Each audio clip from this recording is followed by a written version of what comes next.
I'd like to thank everybody for coming back for another episode of Midwest Hotspur. This is your host, Aaron. I had a lot of ideas for the next video. There were a couple different things that I even started recording. But true to form, Tottenham is a bit of a hot mess right now. The absolute blistering press conference that followed the Southampton draw was, it was understandable. I think when I look back at that press conference, everything that Conte was saying was accurate, and I think that's pretty much the take most people have understood from that, was that he's speaking a lot of truths. It's a accurate portrayal of the situation at hand, a very accurate portrayal. And when you have a team that has historically struggled in big moments the way that Tottenham has over the last few regimes, that these are good managers. I mean, say what you will, Jose Mourinho, Antonio Conte, obviously Nuno's kind of thrown in there, but maybe not to their level. But these very successful managers who have kind of gone through the same pitfalls that even Mauricio Pochettino years before was going through, in which you have a set of players. And this is going for the current stars of the team too. Hugo, Son, Kane. I think they don't avoid the blame in this situation. There is a group here. Obviously, the bigger names that typically get thrown into this are Dyer and Davies and stuff. I think Davies to a lesser extent, but in either sense, you have a group of players that have been here and that have faltered in big moments for multiple winning managers. I mean, there are not a lot of clubs that can say that they've been able to hire both Jose Mourinho and Antonio Conte in the span of a couple years. Like, that is a big draw. Being able to say that you were able to hire both of them. And listen, you can argue that it's a failure, and we're approaching the end of a tenure for Conte, so I don't think you can consider it a success. I don't think you can consider Jose's time here a success. I do kind of balk at the idea that Mauricio's time was not a success. I do hear that a lot. It was 5 years, 1-0 type things. I think it was bigger than that. Again, I kind of mentioned in my intro video that I kind of joined in right at the peak of a lot of things happening within the Mauricio timeline, right? I mean, if you just look at the history of the club before Pochettino and then post Pochettino, it's a different club. Did Tottenham have some good finishes? Sure. I mean, in the 2009-2010 season, they finished fourth. That was with Harry. The 2011-2012 season, they finished fourth, but that was the peak. That was all they did, and more times than not, they were finishing fifth or lower. That was the history of Tottenham before Pochettino. And post Pochettino, you look at the season they got him and after, they've essentially been fifth or higher every single year, with the exception of that one little window with Jose and Nuno, where it was really toxic there. But you're talking a fifth, a third, a second, a third, a fourth, and currently sitting fourth. I mean, this is a club that has more times than not finished in a Champions League spot or higher. Now, I understand that there's no trophies to go with that. That is always going to be something that's held over the heads of any Tottenham supporter, is that there isn't a trophy to go with it. But listen, they're competitive. They had an identity with Mauricio, and I don't think you can call that a failure. I refuse to believe that is a failure. So that being said, you look at a club that, historically, under Pochettino was competing, was in every competition, was doing big things, made a Champions League final. I know there's no trophy for that for attending, but they made it there. And to say that they didn't accomplish anything is just, to me, it's false. But then to be able to pull the likes of Jose and Antonio post that timeline says that there's something here, right? There's something here. There's some draw here. So then it comes down to what went wrong. And I think one of the theories I've had for a while now has been that, the signings of Jose and Antonio I thought were too similar. Daniel Levy has run the club a very specific way for a majority of his tenure. He has made a couple splashes here and there, and he has done some really brilliant things. I think the club was run about as well as you can run a club the early Pochettino years, and I think he failed the later Pochettino years. Obviously, there's always that 18-month window that everybody kind of points to, and that was pretty horrendous. I mean, even slight tweaks to that team probably sees them win something. So you can put a lot of that on the board. But for the most part, it's been run a certain way, which is that you're buying players young, you're bringing players up through your academy, and you're selling them high, and you're reinvesting that money back into the club with other young prospects. That was the entire ethos of the Tottenham quote-unquote DNA, as they put it. Have an attacking front foot manager, young, impressionable players that are coachable, that can be molded into some kind of star in the future. And the Jose hire was such a right turn from that philosophy. And my standing has been, while on paper it was a right turn from that philosophy, they never truly took that turn. They did the initial step of hiring the win now manager that needs backing, that needs a specific kind of player, but they were never willing to do the things that were necessary under that manager. When they moved off of Jose, I thought maybe they learned their lesson. Maybe there's something different happening here where they understand that they can't operate in that fashion. Maybe can't isn't the right word, but they won't operate in that fashion. I think that's more likely to be the scenario, right? So they let go of Jose. They bring in a guy like Nuno, who, I'll be honest, when they hired Nuno, I thought he was gonna be a okay fit. I didn't expect anything amazing from him, but I saw his time at Wolves. Was very familiar with his play. I thought a lot of the players we had, I thought were going to be able to fit what I believed he was going to do, which is I thought we were going to go to a back three. I did not expect him to go with a back four and try to play a style that was, I mean, as dull as can be, to be honest. But for a back four, it was pretty miserable. But I expected to see the Wolves that he had managed for years before that. And obviously that faltered very quickly. I want to say it was only 3 or 4 months. Like it just clearly wasn't the move. And so that fails. And then we're kind of to this point where it's like, I think Levy panicked. If I'm going to be honest, I think he panicked and he said, we need to do something, everything, all the tide is turning against this guy. Rightfully so. I mean, ENIC out was as big as can be at that point. And so they go and they get Antonio, and I thought he was a hire for the wrong reasons. I mean, the whole reason they brought in Conte was to cool down the fan base. I mean, at that point, we had gotten the DNA letter. We had gone through Nuno. We had fired Jose off a couple days before a cup final. There was so much there.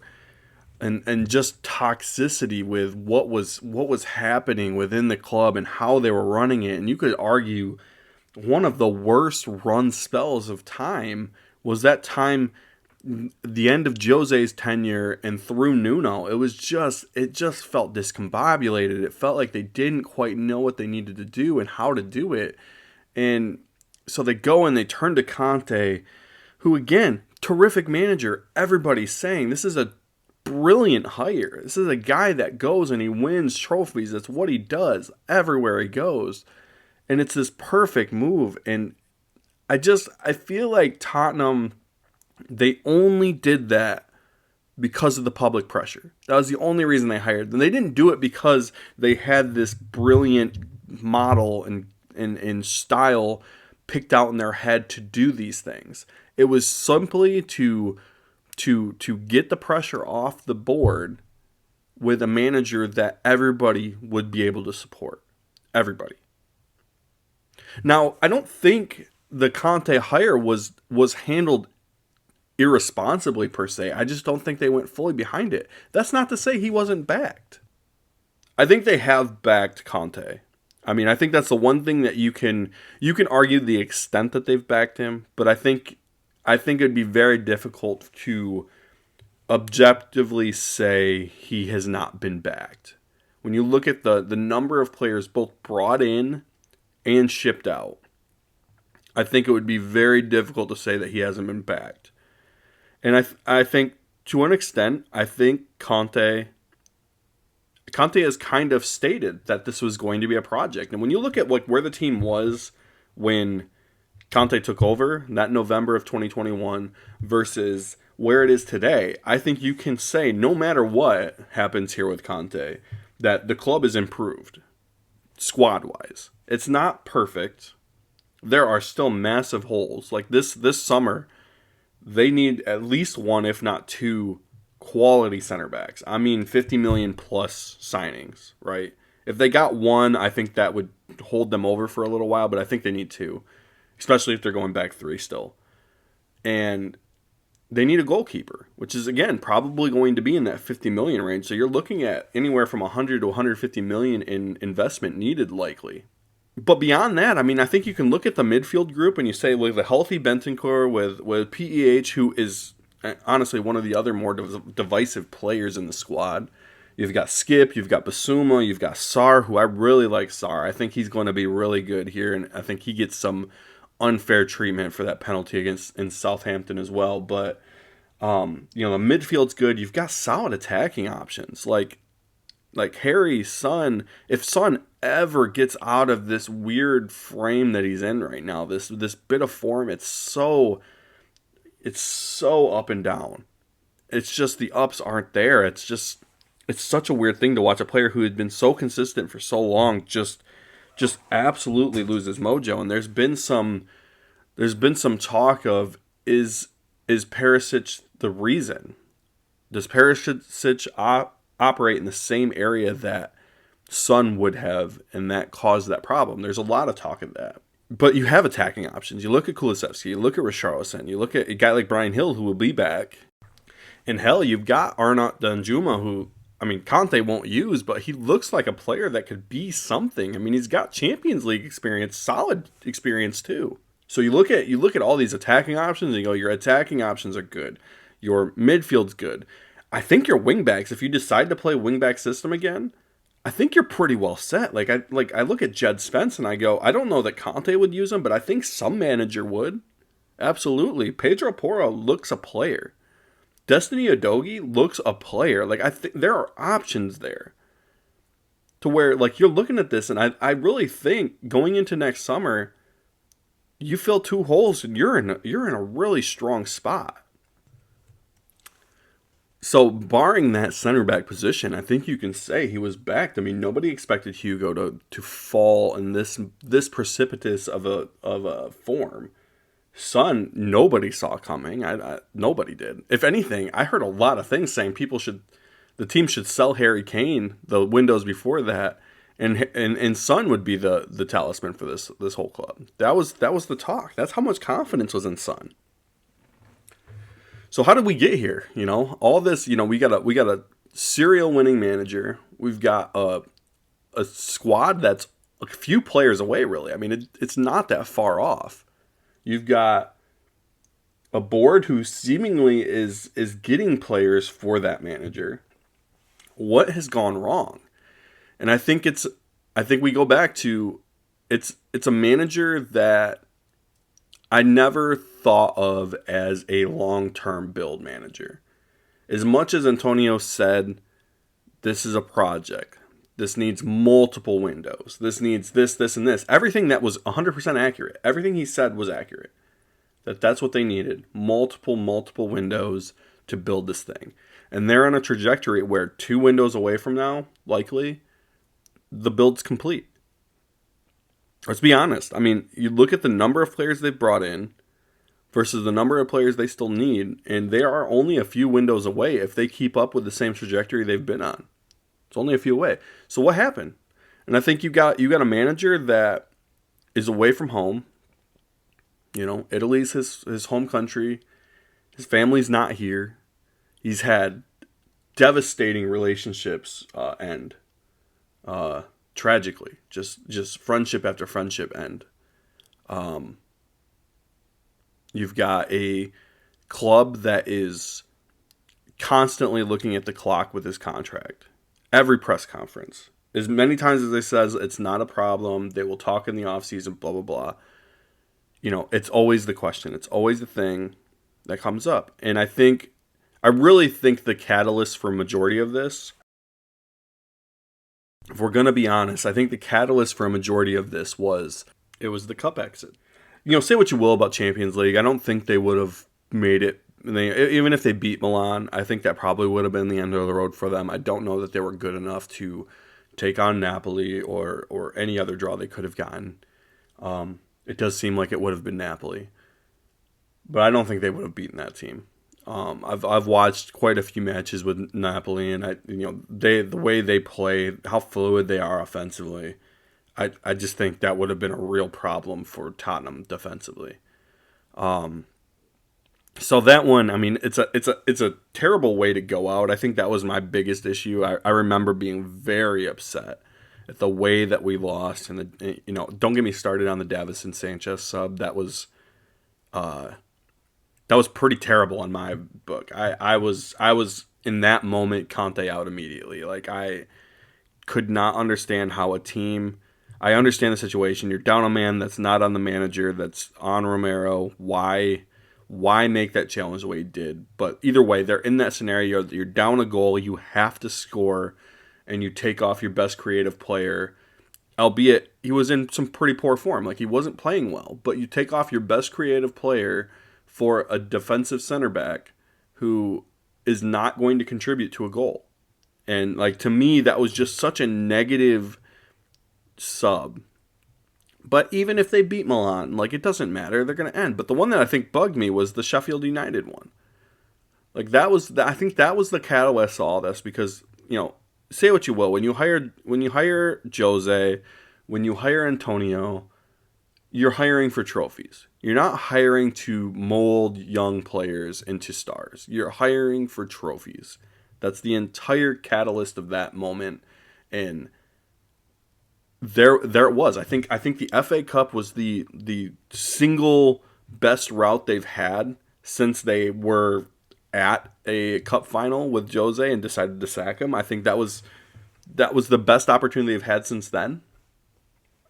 And I think had they won that match, I think so much of the pressure would have been off Antonio leading up to these weeks.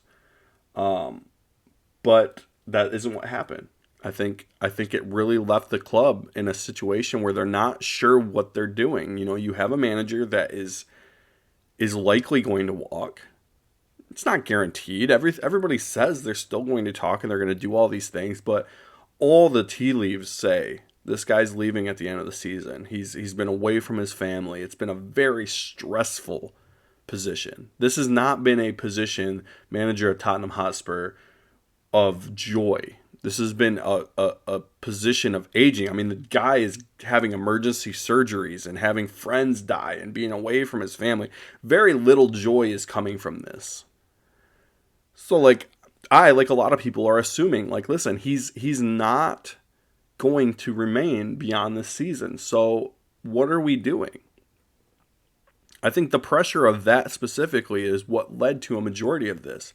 And then you could throw on all the other stuff. You can say the pragmatic play. You can say the unwillingness to switch tactics and do all these other things. I think all that kind of factors in minimally. But at the end of the day, it was a manager that has a ticking time clock on when his exit's going to happen. It's a really tangible one. We're not talking a year away. We're talking just a couple months. It's nearly here. They're not discussing it. The team's in a very rough bit of form. There's so much there that points to him leaving. And I think that is what pushing everything. And then you have that press conference where I think a lot of people took that press conference incorrectly. It really did seem, and I'll be honest about it, when you have a bunch of aggregators that are tweeting out just snippets of what that press conference was, and everybody pointed to the 20 years thing.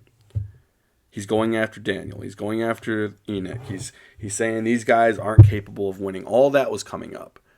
And really, when you go back and you listen to people that were in the room and you listen to read the transcripts, all that, you can see he's definitely protecting the board. I mean, he's saying, listen, why are they the only ones getting the blame?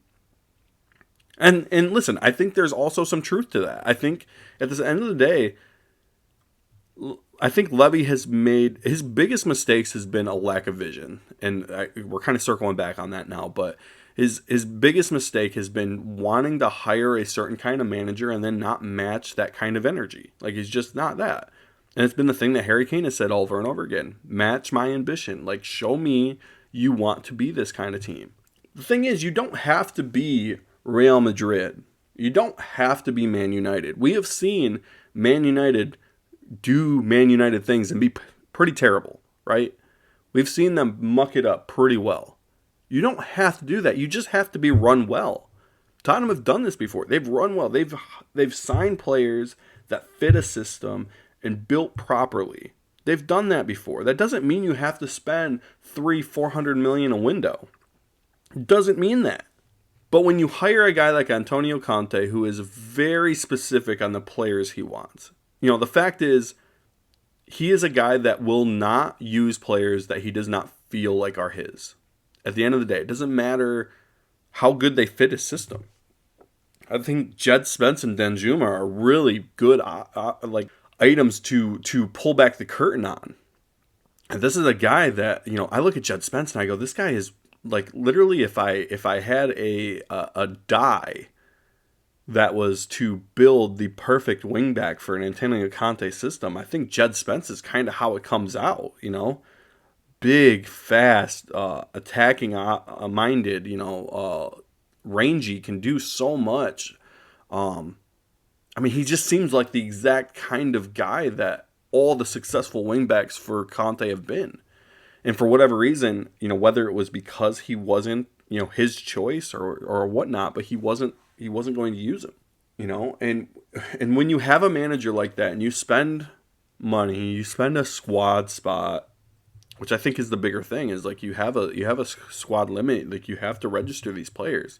When you bring in a player that the manager isn't going to use, no matter how good they're going to fit it, that's a problem. So here we are, the clock's ticking. I don't know if Conte is going to stay. To me, there's too much smoke at this point. It's just a matter of time. I imagine they're going to give Conte some time with his family. It'll definitely happen before the end of the international break, but there's going to be some sort of change. I'm not sure who or what is going to happen after that. My guess is that Ryan Mason takes over if they can't get Pochettino on board. And yes, I think at this point Pochettino is absolutely the hire. It seems all too evident at this point. You've got a guy who should have never been sacked in the first place. Like, you can argue a lot of stuff in Tottenham history, but I think if anybody deserved longer, you can go Villas-Boas, you could go Jose with the cup final. You can go a lot of things, but I think Pochettino's the biggest one. I mean, the guy had his first real dip in form and should have been allowed time to try to correct it. The biggest problem with all that was that the dip in form was so closely correlated with the lack of transfers in those windows before. So I think at this point it's time.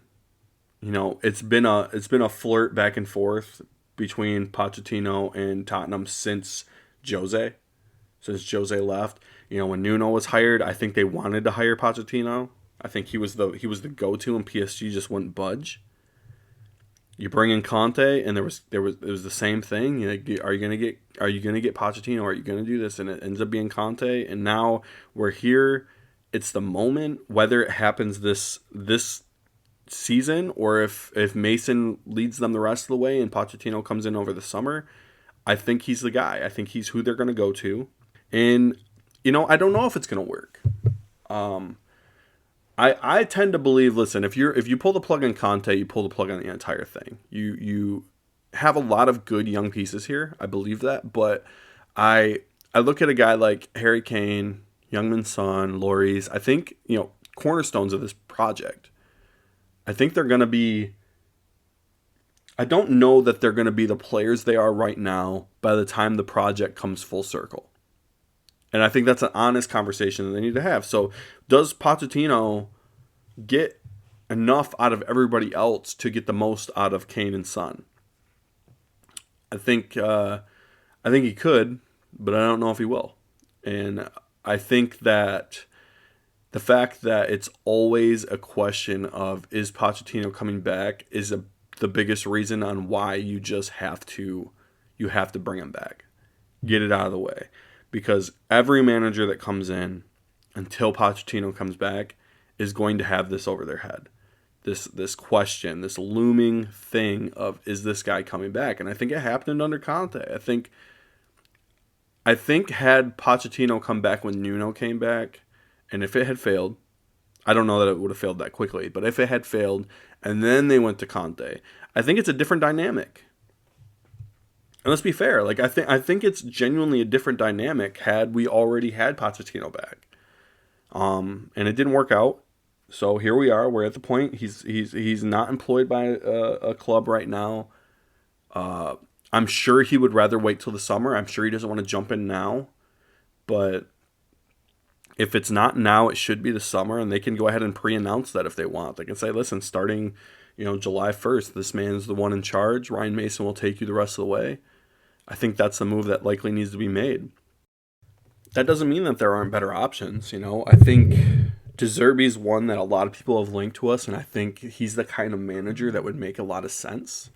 I think Amorim as well, out of Sporting. I think his gameplay, his tactics. I mean, obviously he's worked with Porro. He's been a really interesting young manager to watch come up and be successful. I think there are options there that a world in which Pochettino wasn't hanging over Tottenham would make more sense. I still think if given the opportunity and everybody's on board with it, meaning Pochettino and the board are all on board with it, I think you have to pull the plug on Pochettino and make it happen. I think that's the route that makes the most sense, both short term and for the long term future of the club. Just get it out of the way. And if it fails, listen, it fails. I mean, you have a very concise window with Harry Kane and Youngman Son anyway. So if it fails and you have to rebuild at that point, then get one of these young guys, tear the thing down, restart, and make it happen. But I think until that happens, Pochettino remains the best option. And I think it's the most likely option. Listen, like I said a little bit ago, I think Ryan Mason's likely going to take the helm. He'll probably run it through the rest of the season. My guess is that Pochettino wants to start at the beginning of the next season and really get a full offseason work with the units there.